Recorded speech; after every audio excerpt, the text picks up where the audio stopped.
welcome. This is the session on creating a soft landing, enhancing transfer student experience through advising services. So the main goal of our session today is we're going to talk about our transfer advising team, the history, kind of how we came to be, and what's next for us.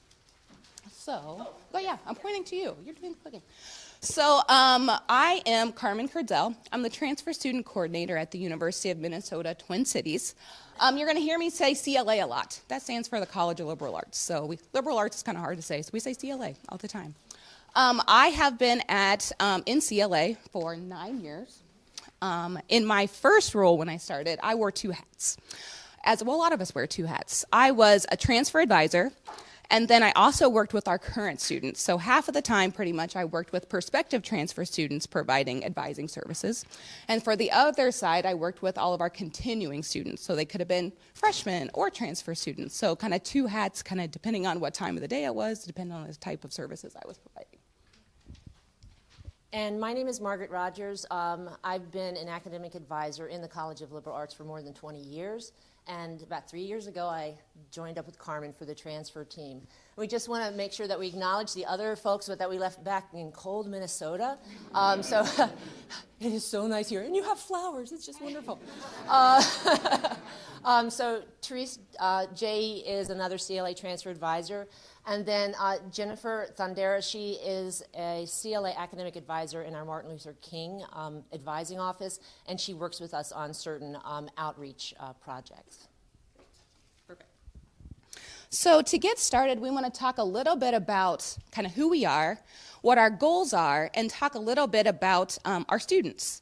So our goal in CLA Transfer Advising is to help our incoming transfer students to make a soft landing into campus. Soft landing is kind of a term that we coined, and I'll talk a little bit about that later.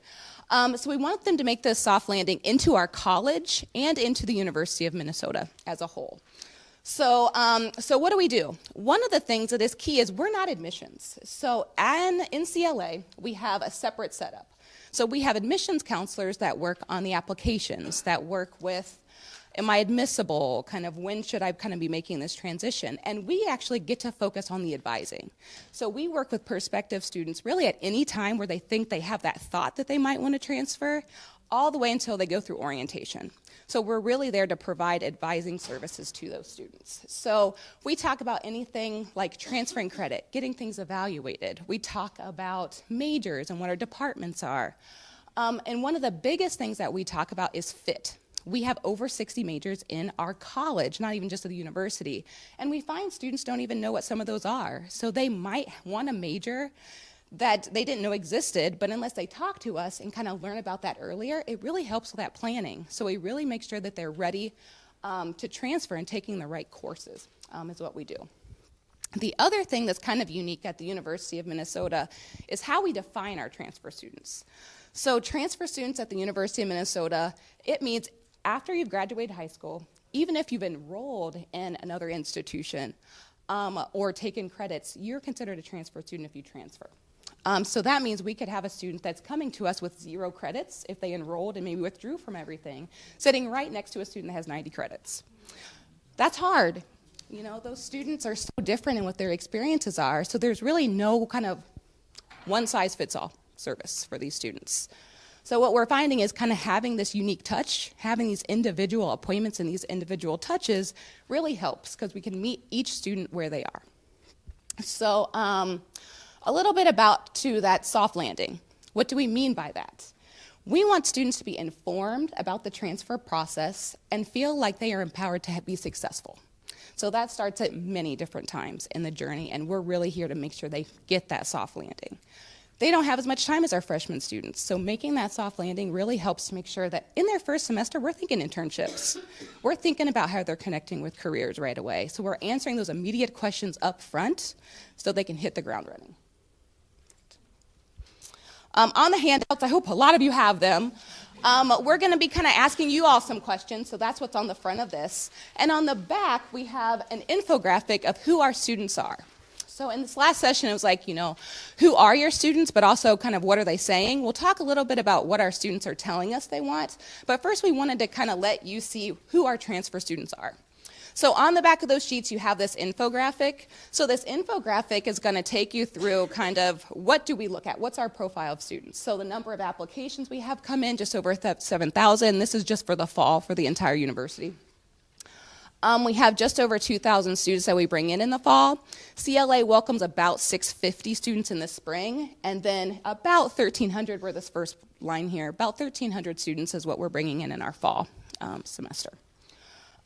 Something else to kind of consider, we have 28% of our students are students of color that we have coming in, which is actually higher than the number of freshmen that we have coming in. So our transfer students really are more diverse here. And about 15 overall at the university, but really CLA, we're over 16% international as well, international students that we're bringing in. This shows us kind of where are our transfer students coming from. So we've got about 37% are coming from our Minnesota State two-year schools. Others is 9.5. These are students coming from our other University of Minnesota systems campuses. So we have campuses in Duluth and Rochester and Morris and Crookston. So they're transferring kind of within the system to us, which again adds another layer of complexity to things because it's kind of a little bit different. And then 2 out of 5 of our students are first generation, first in their families to attend college. Here's kind of some of the numbers we have coming in. So transfer freshman level, sophomore, juniors, and seniors, and some of the top majors that we have. So you can see it's kind of, this is our profile of students, pretty diverse group of students again. So you can see there's 3 of us. We have this team because we really bring in the largest number of transfer students into the university at the undergraduate level. So, in thinking about creating that soft landing, making sure that the process and the transition is as smooth as possible, of course, the logical, as we're hearing this morning, it's asking the students, what are the students experiencing? What do they see as the concerns and challenges? And so what we'd like to do is just take a few minutes, because I'm sure you all could list off 10 things in 10 seconds. But if you could just take a moment for you to consider from your experience and your perspective, what are some of the concerns and challenges that transfer students face as they're making that switch from one institution to another.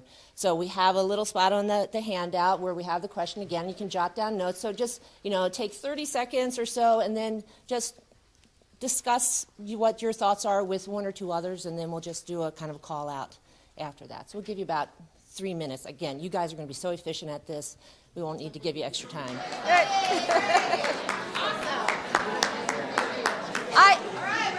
I am so amazed. This is the first time coming to this conference, and I've been to other. I'm just amazed how the volume can go from 0 to off the scale so quickly. So I'm just thinking if we could just get maybe 5 people could tell us, just 5 different things that are the top concerns and challenges that you see that transfer students are facing. And for the recording, I have to come and give you the microphone. So who's going to volunteer, or who's going to be voluntold? Our group over here was mainly talking about the credits transferring, from one institution to another or from one system to another. So that's the biggest challenge that most of our students face. Very good. Another one? I'm going to get this one, and then I'm going to go over here. To piggyback off that, I think for what I find is it's more about credit course applicability and credit applicability. So you can bring in 90 credits, but it means nothing if you're really not matching, vital prereqs that you need. That's real. Maximizing credits is real. Yep. I don't want to spend time and money that I don't need to. Financial aid. Yep. Two words that mean so much. I have a concern with students. If you have 24 or more credits at our institution, if you're coming in with 24 or more credits, then we do not refer to your high school GPA and your high school SAT, ACT score. And I have students trying to reach that. And then the timing for the admissions application, if I'm currently in my second semester working on my, what's the timing for that? My office is not really associated with the admissions office, and so I'm trying to share the right information for the students, and they're asking, and I'm trying to share. Okay. And I'm going to take one more over on this side. There was someone who had a hand up. Oh, scholarships. Yep. And the list goes on and on and on. Thank you. Let's clicker. Got it. Okay. So the things that you identified are the same concerns, well, in part because you can see them, but students have told you. So these are the concerns that students have. So what we have up here on the screen are the results from a survey that our incoming transfer students take as part of their orientation preparation. So this is the Tell Us About Yourself survey. And every student who's coming in at the University of Minnesota Twin Cities campus has to take this survey. We've been using it, we were talking the other night, more than 10 years. So we've been collecting this data. What we're seeing here is results from the Tell Us About Yourself survey for incoming College of Liberal Arts students admitted for fall of 2018. And so I'm going to start over on this side. 49% are concerned about registering for classes for that first semester because they're not going to be able to register until they attend on-campus orientation, and they're nervous. 45% financial aid concerns. 44% academic coursework. That transition. They're concerned about doing well, about the rigor, about the workload. 43% are concerned about credits transferring towards the major, so that applicability question. 35% concerned about mental health. 33% deciding on a major career path. 30% eating nutritiously. That was we made a slight change in the question this past year. And then 29% making friends and meeting people. You know, so a lot of these are academic, but then there's that more social and personal component.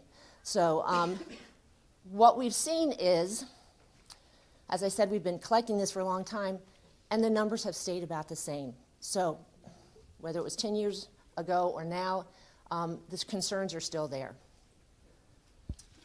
So, yeah, Mike, almost forgot. Okay, switch. Here we go. We have a dance we're doing. Yes, we are. So we've seen these concerns, like Margaret said, for about 10 years. And we had a new associate dean that came in and said, what are we doing about this? And at this time, I'm wearing my hat, and I'm like, well, half of me is doing something about this, but that's about it. And he really took that to heart and put together what we called our CLA Transfer Task Force. And so that transfer task force was comprised of lots of different people within our college that focus on undergraduate education. So I was there. We had our assistant dean for the curriculum was there.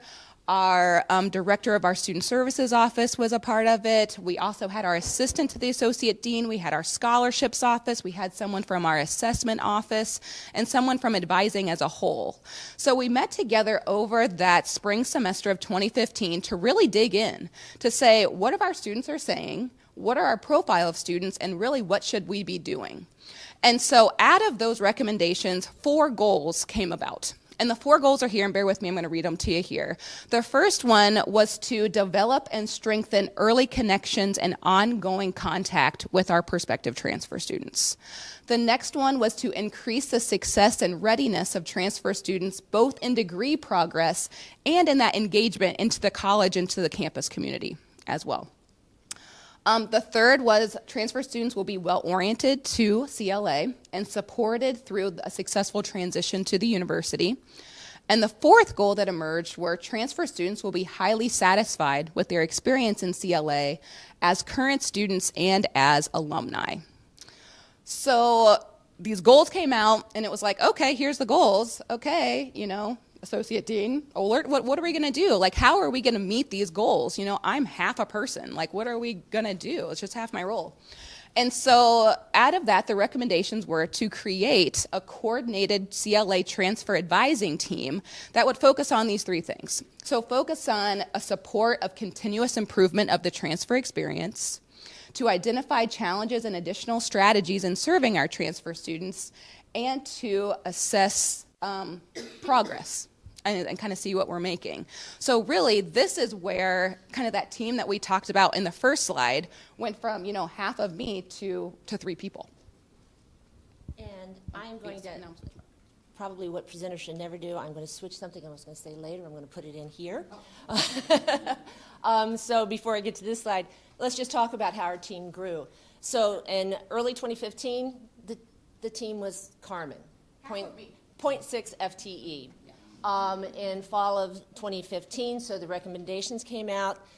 Carmen went up to full-time, and I was taken half of my time. I was continuing to be a current student advisor, and half of my time I was with the team. So we had a little team. And then by the fall of 2016, there was Carmen.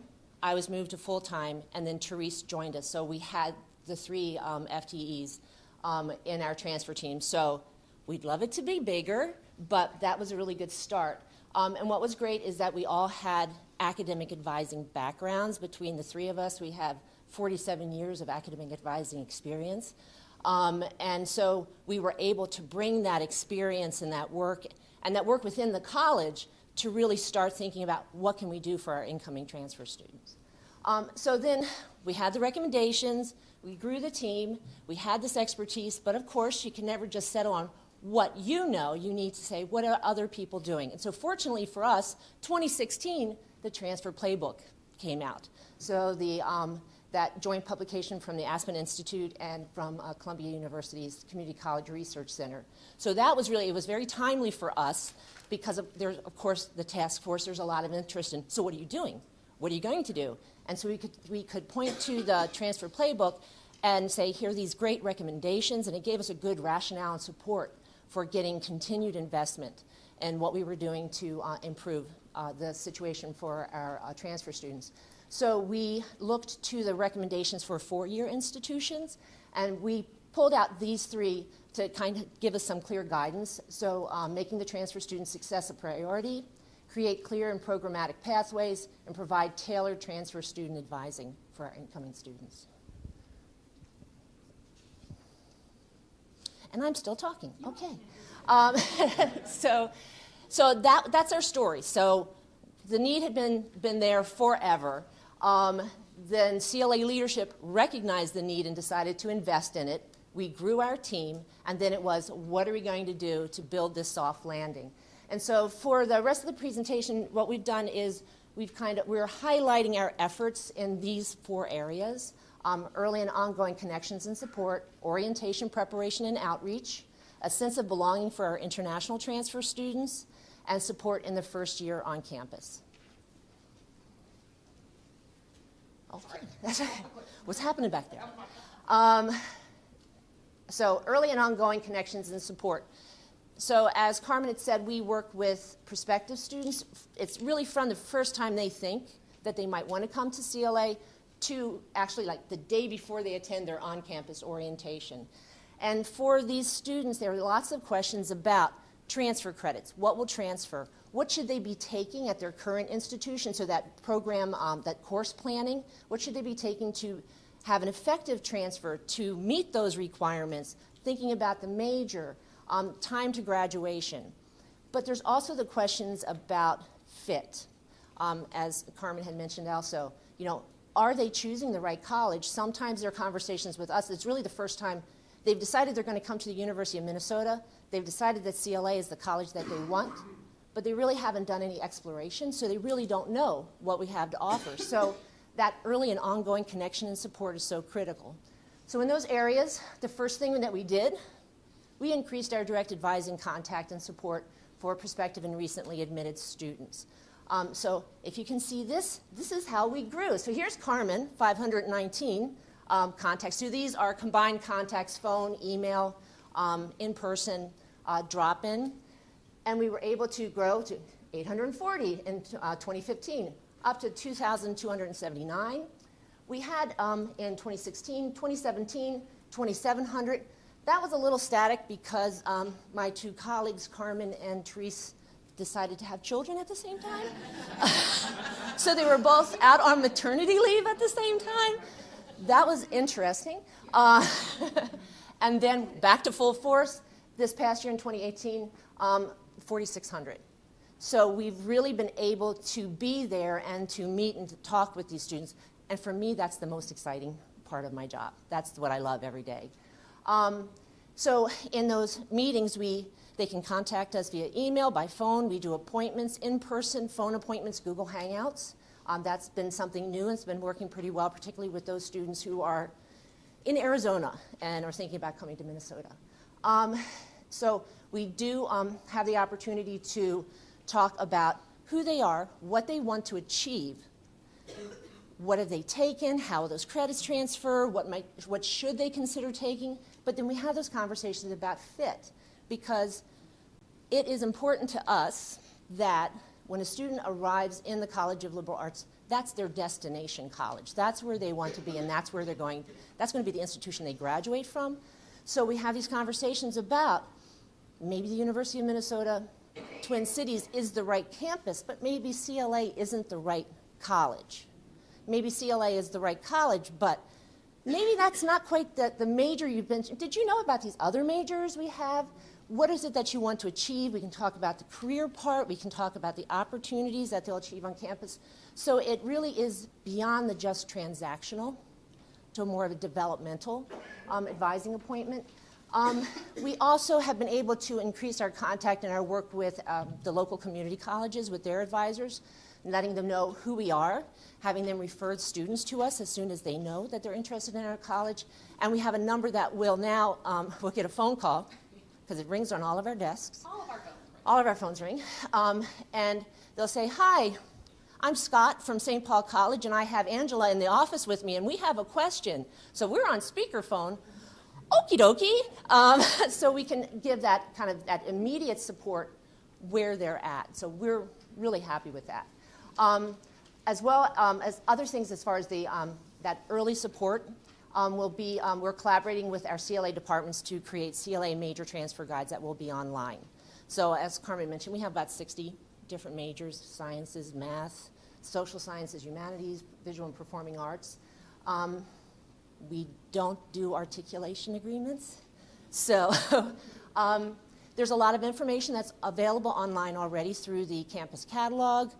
Departments have really robust websites, but it's not from the prospective transfer student perspective.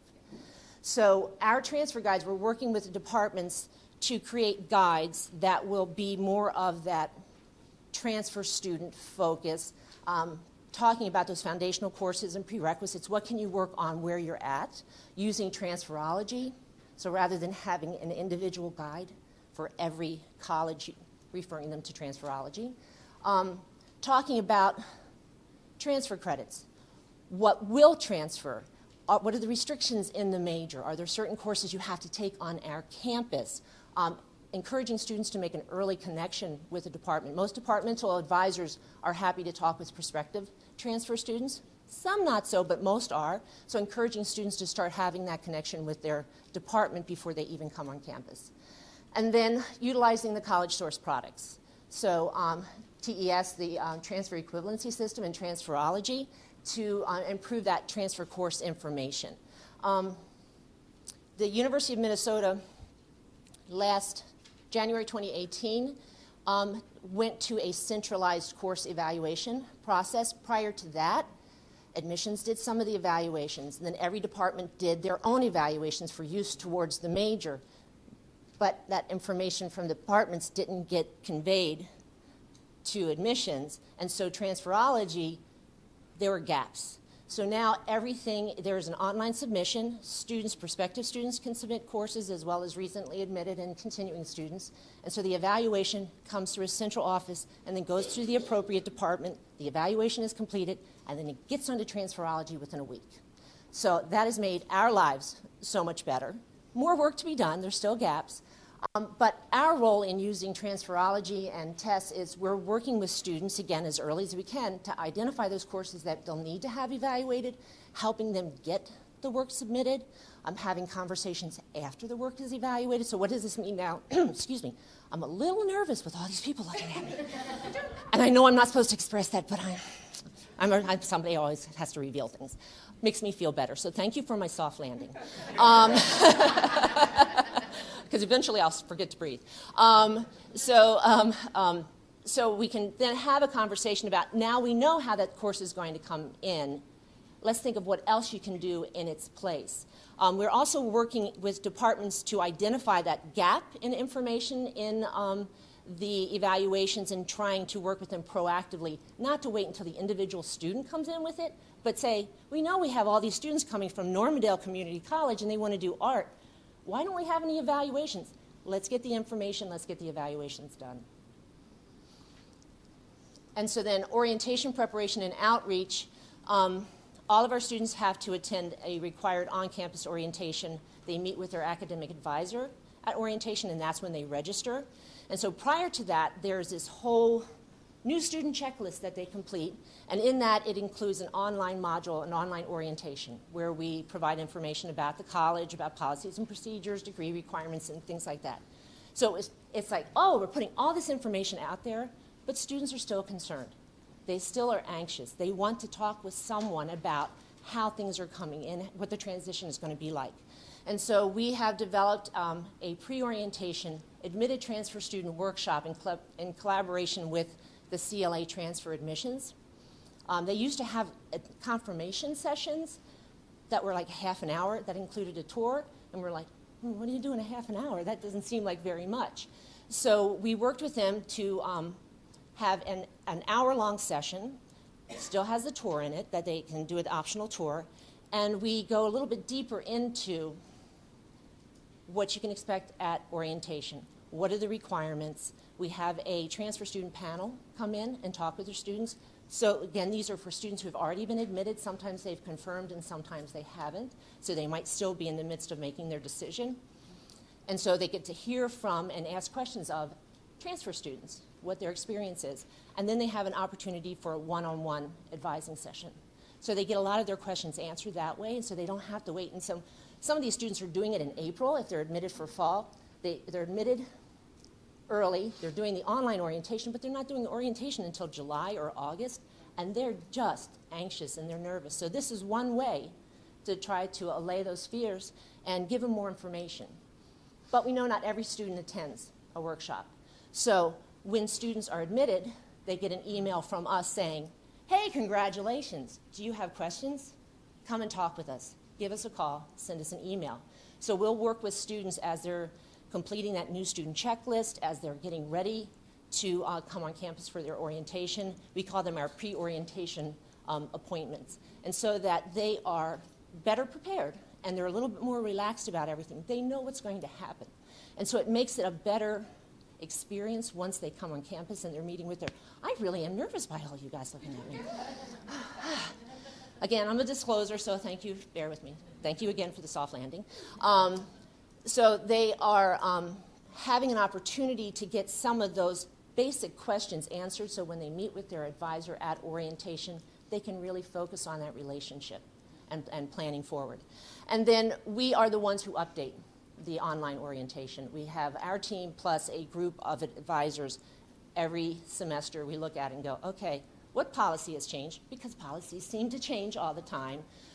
Is there something that we were missing, students weren't getting the last time? The questions were coming up and we thought we had information. Let's tweak it. What is something new that we can do to make it more effective? Thank you. All right, so I'm going to switch gears a little bit. So that infographic I showed you, and it's also on the back of your sheet, showed that percent of international students that we have. So our international office at the University of Minnesota was doing some really great assessment to talk about what are the concerns of our international students. And at the same time, we're kind of thinking about transfer. So we're thinking about, okay, where is that intersection between international and transfer? Like, what are these students worried about? Is there something we can do to help these students? Because a lot of the services that we offer are hard for our students in China to do. They can't just call us. It's kind of hard for them to email. You know, Google is really hard for them to use. So a lot of barriers were there. So it's like, what can we do to help? So kind of around that time, our kind of Alliance of Global Programs put together a report to talk about what our students are concerned about. And the two things that we drew from that our international transfer students were worried about was this sense of belonging to campus and also building friendships with domestic students. Because, you know, they have a good community of other international students because, you know, we've got 16% of our transfer students are international. They're finding each other, but they're not making friendships with the domestic students, and they were really missing out on that. So we thought, what could we do to help this? Around that time, we had a change in how some of the student services fees from international students were being kind of distributed throughout the university. So we put together a proposal to get some of that money and received it to kind of do some more welcome events for our transfer students. So the first thing we did was we actually went to the welcome events. We realized that, our international programs are doing these really great welcome sessions for our international students, but advising was not in the room. It was like, we have connections with these students. Why aren't we there welcoming them? So we started off in the spring. We bought them all winter hats, University of Minnesota winter hats. It's cold. They're not used to that. So they came up to us because I think we had the hat, but then we got talking about what is advising, what should I expect? A lot of these students hadn't been to orientation yet. And so even though it was just maybe a couple of days away, we could still kind of help them think about what that experience was going to be like. In the fall semester, we had some welcome events that the college put on. But we realized, we're talking about careers and we're talking about things for all of our students, but there's not an international lens to this. International students have different concerns when it comes to career and what they should be thinking about. So we worked with our career services office to put together a session specifically for our new international transfer students. And we bought them some CLA branded padfolios and talked about interviewing and what they can do when we have career fairs. How do they get prepared? How do they talk about that? What is CPT like? Kind of thinking about long-term OPT. So we're getting those things out in the forefront and got some really great feedback from those students. We also wanted them to make friendships. So in that same kind of welcome event that we put on, we actually found a publisher that was close to Minneapolis that made these Welcome to Minnesota coloring books. And we said, hey, let's buy a bunch of those and put a session together to say, hey, let's get some people from outside of Minnesota, from Minnesota in the room to talk about the things that are unique about Minnesota. Everybody knows Prince. Prince is Minnesota. We love him. Let's get our students to talk about him. So they're there. They've got their purple out. They're coloring. They're like, I love Prince. And our international students, they love Prince too. And so they're making these connections. And then at that same time, our state fair is going on. And who knew that there's like a butter queen and they carve her head out of butter and they're coloring that too. And they're talking about what that means. And so they're learning about kind of this Minnesota culture and they're kind of sharing it with Minnesotans or even students that are not from Minnesota. And we didn't think it was going to be very popular, but that room filled. They love just sitting there and talking to each other while they're coloring the pictures. Who knew? So that was like a really great success for us. So we had to get a second order of the coloring book. Yeah, we buy lots of those coloring books. The publisher likes us now. We could get best buying these, but it's been really good. The other thing that we did is we wanted something to share ahead of time. So we wanted to say, we've met all these great international students. As a part of that proposal we put together, we said, we want to do some focus groups. We want to talk about what our international transfer students were concerned about, but we want to be able to share that more broadly. So as a part of the proposal we wrote, we wanted to work with a video producer to create a video that talks about this experience that our international transfer students are having. So we worked with our students, we worked with a video producer that was an alumni of CLA, that was even better, and put together a video where students talked about what they were concerned about before they transferred, kind of what happened right away, and how they overcame those challenges. The video has been great. We've gotten really great feedback. A lot of offices around campus have actually been asking us to use our video. So our international recruitment office just sent me an email last week and said, hey, can we use this in part of our welcome to our newly admitted students? We think it's great. They have these questions. And really the video has been really gone over really well.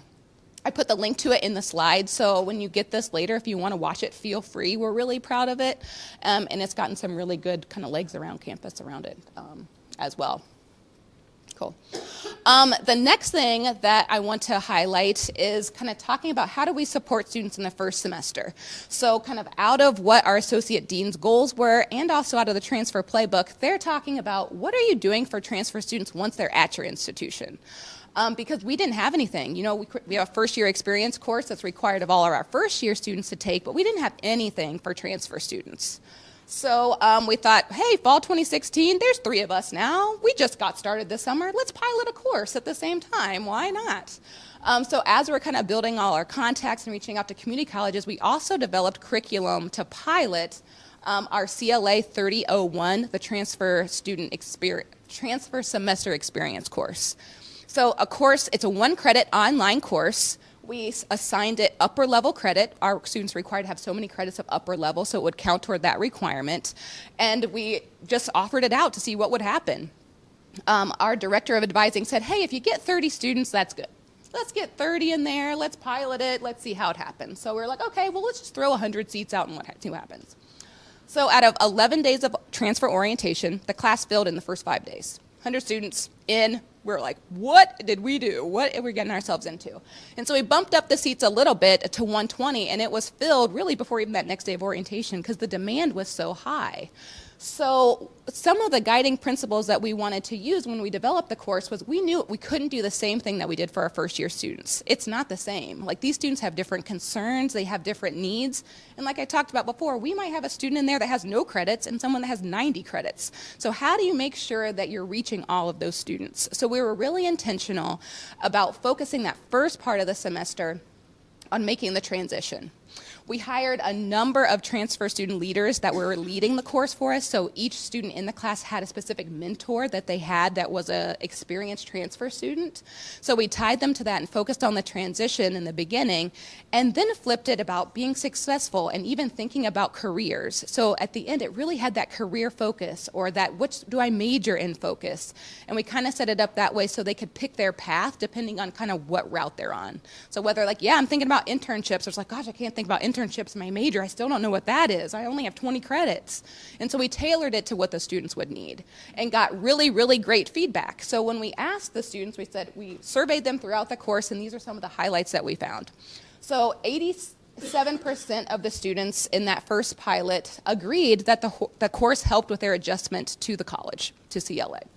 90% agreed the course helped them with career exploration and planning, which was great because, like I said before, we want them to hit the ground running. They don't have time to kind of be waiting around. They need to be looking at the same internships that our sophomores and juniors are looking at. 66% agreed that the course helped them feel more of a sense of belonging. And so we dug into that a little bit deeper with focus groups, and it was like, you know, what is this sense of belonging? Like, what are you missing here? And what they found is they wanted us to treat them more like freshmen. We were shocked. They said that in their talking with us, and they used the word freshmen. Like, why don't we get what the freshmen get? They do all of these in-person things. They kind of have more of this. They have all these special things. And we were like, oh, we didn't think you wanted it. But I'm glad to know that you did. So in kind of revamps of the course, we've been adding more of that in-person contact where they can make those connections and make friends, and it's been going great. So after the pilot, what happened? So after the pilot, we were pretty much stretched real thin. You know, our contacts are shooting up. We're making connections with the community colleges, and we're also running this course and mentoring all these section leaders, and we didn't have the time to kind of give the attention to those prospective students that we wanted to, because that was kind of our main focus. So our first-year experience group actually took over our course, and they went through a rebranding themselves so they weren't so freshman focused. So they are now, instead of our first year experience, they are now the Office of Student Experience. And so they hired someone to take on that transfer course, and so now it has a home. And now it's something that they're offering and actually continues to fill now. 240 seats every fall, fills right away, 120 seats in the spring semester. So it's something we're continuing to grow. And we really are still getting that same feedback from students. They really are appreciating that opportunity to take the class. And I think with the class, we've also we needed to reserve seats for our international students. Sure. Because we wanted them to have that sense of belonging. But they're the ones who are coming at the very end. Mm-hmm. So that was one of the changes we made. Oh, thank you. That's one of the changes we made. And it is so popular, and the leadership are looking at it. Now the question is this should we leave it optional? Or is this something that we want to expand and have every transfer student take? And we're not quite sure. We're still trying to figure that out. Oh, gotcha. Yep.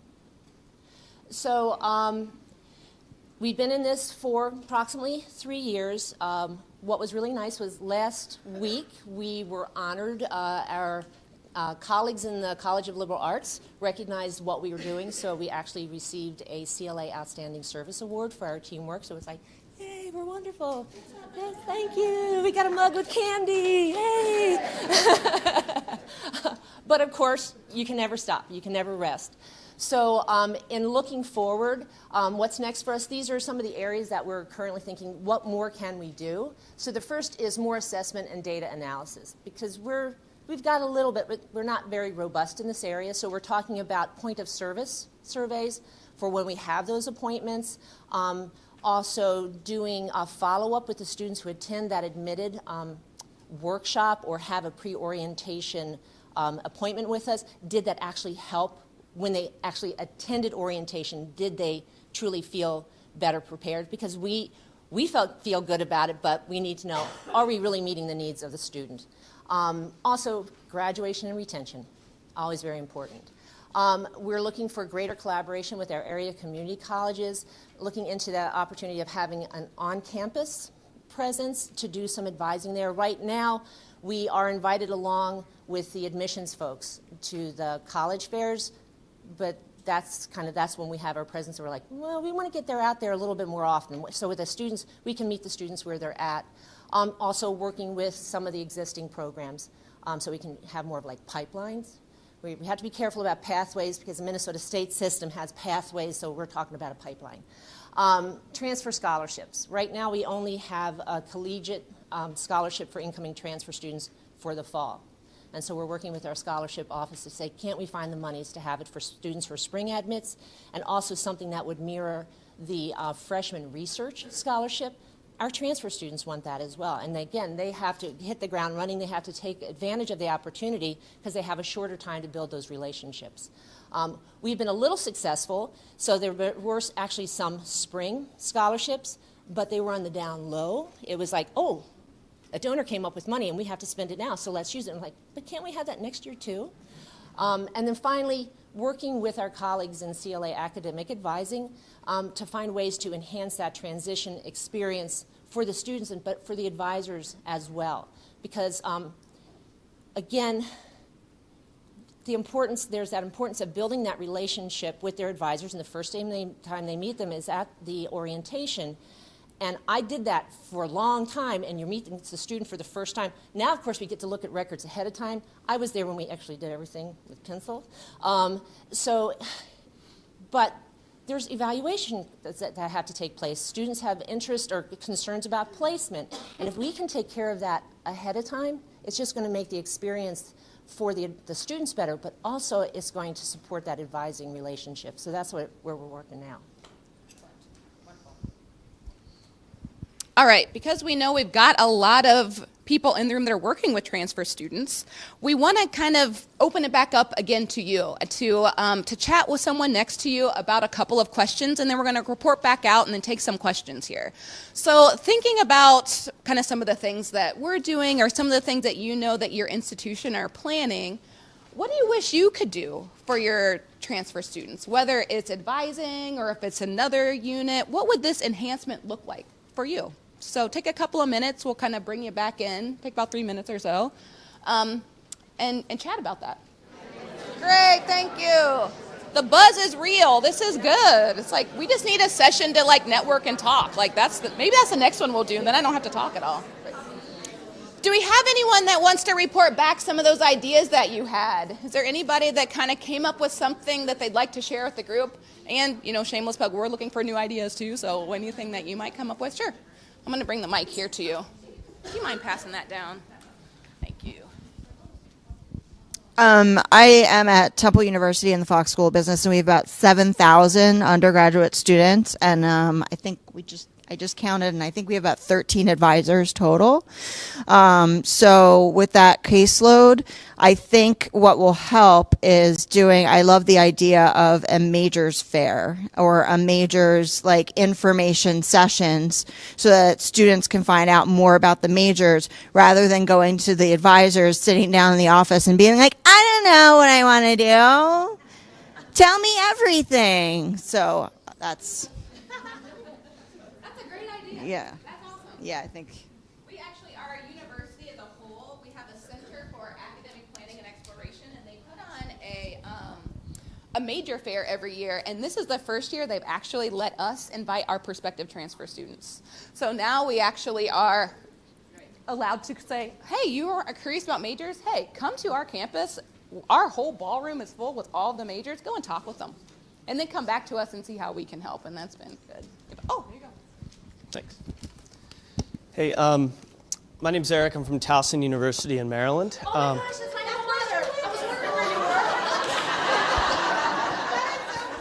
Go Tigers.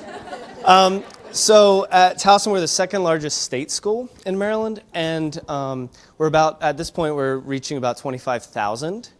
And I hire faculty advisors for orientation, but specifically for the advising portion, the registration portion. We have centralized advising, so it is like pulling teeth, because I'm the one responsible for basically communicating and trying to get the associate deans on board from each individual college to then hire out advisors. And so I guess what I'm taking away from this, and every time I see a situation like this, it's like a dream. But, we kind of talk about how, and I hate to use this word, but like siloing is not the way to go. In a weird way, I love how, it seems like your colleges are, like I said, not the best word, but kind of siloed, but also are able to maintain these very amazing transfer aspects that I feel like from my perspective, like advising being so centralized and being such a major part of trying to plan out a massive orientation, it's like a dream to me to see that, colleges are actually getting themselves involved in this. And, we're at the point now where we're about 55% transfers, and we just opened a transfer center. So it is like insane, and like I'm like, my hair's falling out.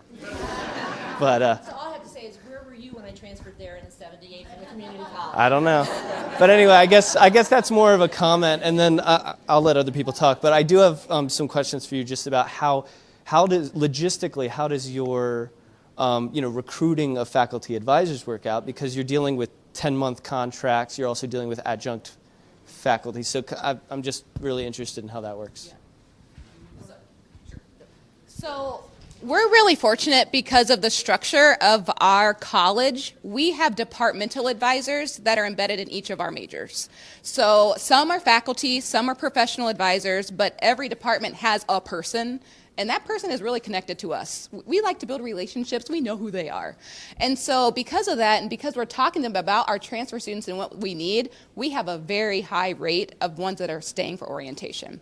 We make sure that we know what days they're going to be available. Our orientation kind of coordinator for the college is reaching out to them, letting them know when they need to be there. And we actually invite our students to orientation days based on when the departments will be there.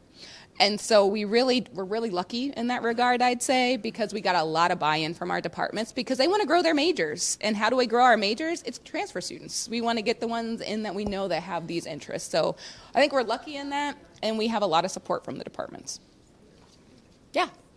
How is assessment managed? Who manages that? Good question. So we do in our college, in undergraduate education, we have our own assessment office.